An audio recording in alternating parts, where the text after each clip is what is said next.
Halo teman-teman, kami dari kelompok 2 dengan materi penyelesaian sengketa berdasarkan hukum di Indonesia.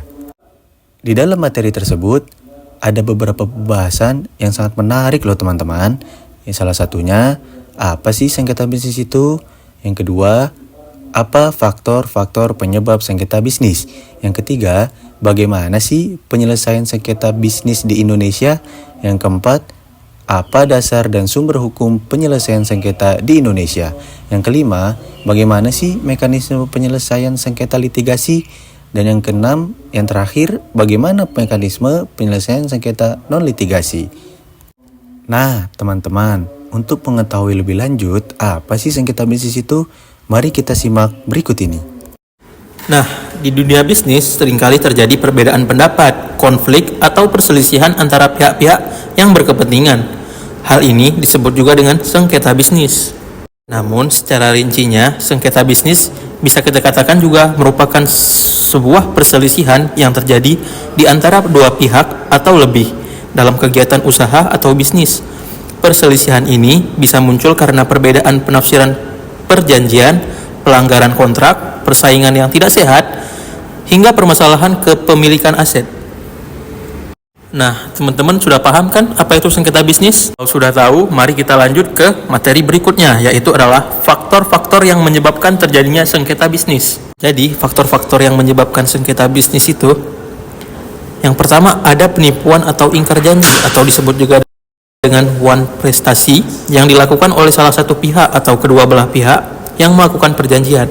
Kemudian, yang kedua, ada pihak-pihak atau salah satu pihak yang telah melakukan apa yang telah disepakati, namun tidak sama dengan yang telah diperjanjikan. Kemudian, yang ketiga, ada pihak-pihak atau salah satu pihak melakukan apa yang dijanjikan, namun terlambat. Kemudian yang terakhir, ada pihak-pihak atau salah satu pihak melakukan sesuatu yang menurut perjanjian tidak boleh dilakukan. Nah, jadi itu beberapa dari faktor yang menyebabkan terjadinya sengketa bisnis. Teman-teman kan tadi sudah tahu nih mengenai faktor apa saja yang menyebabkan terjadinya sengketa bisnis. Kemudian saya akan melanjutkan kepada contoh sengketa bisnis yang sering terjadi. Biasanya sengketa bisnis yang paling umum terjadi adalah pelanggaran kontrak. Misalnya salah satu pihak tidak memenuhi kewajiban dalam perjanjian, ataupun masalah kepemilikan saham, konflik antar pemegang saham dalam sebuah perusahaan. Kemudian yang ketiga ada persaingan usaha. Setelah teman-teman mengetahui pengertian sengketa bisnis, mari kita lanjut ke dalam pembahasan kita selanjutnya, yaitu penyelesaian sengketa bisnis hukum Indonesia. Penyelesaian sengketa bisnis di Indonesia umumnya terbagi menjadi dua.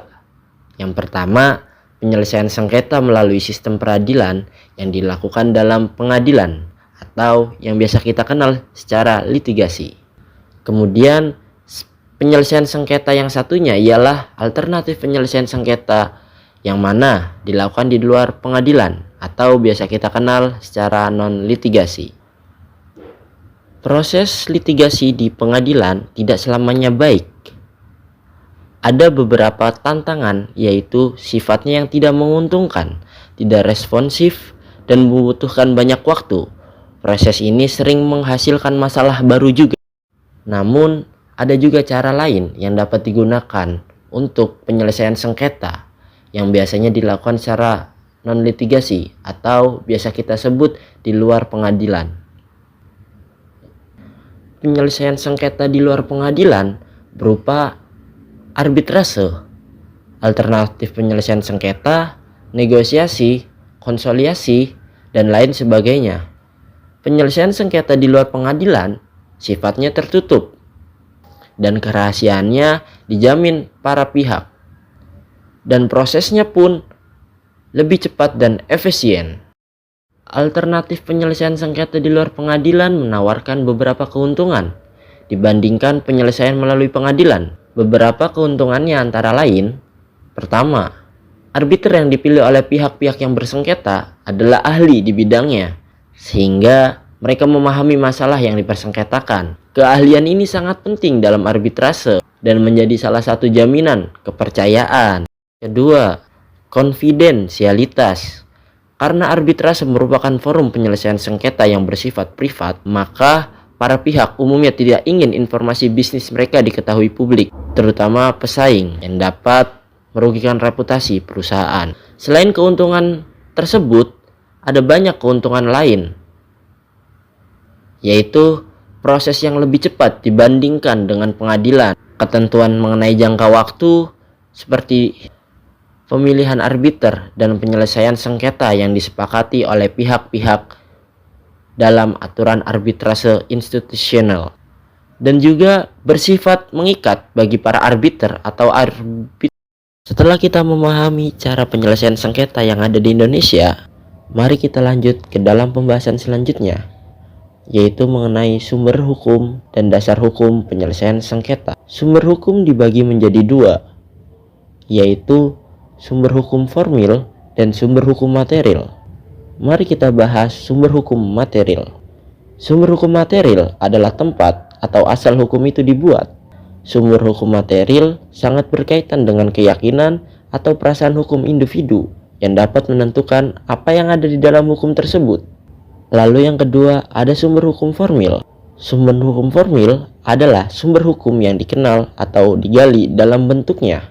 Sumber hukum formil diketahui dan dipatuhi karena berbentuk peraturan, peraturan perundang-undangan, atau suatu hukum yang hanya merupakan perasaan, cita-cita hukum yang belum memiliki ketaatan hukum selama belum memiliki bentuk. Adapun bentuk-bentuk sumber hukum formil adalah 1. Undang-undang, 2. Kebiasaan, 3. Jurisprudensi atau keputusan-keputusan hakim, 4. Traktat, 5. Pendapat sarjana hukum, 6.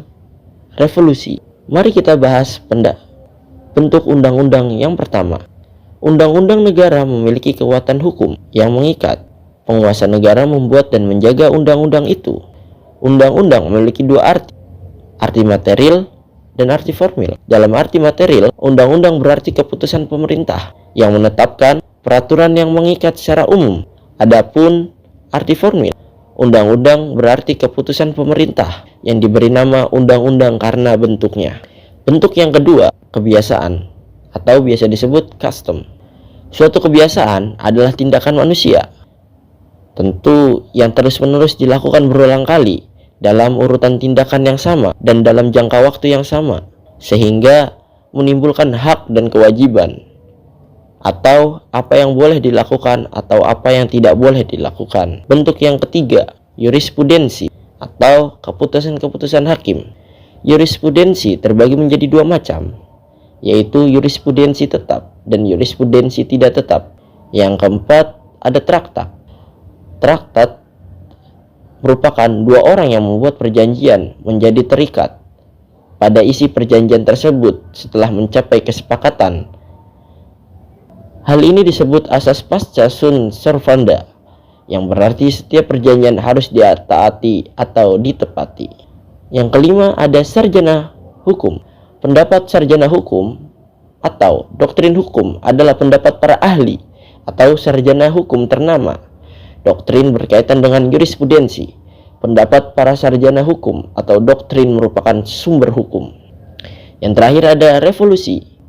Selain 5 sumber hukum yang telah dibahas tadi, para ahli menambahkan revolusi sebagai sumber hukum. Revolusi adalah suatu perbuatan yang dilakukan oleh warga negara yang mempunyai ambisi untuk mengambil alih kekuasaan di luar cara yang diatur dalam konstitusi suatu negara. Oke teman-teman, tadi kita sudah dijelaskan tentang bagaimana penyelesaian sengketa bisnis di Indonesia. Nah, telah dijelaskan bahwa penyelesaian sengketa bisnis di Indonesia dilakukan dengan dua cara.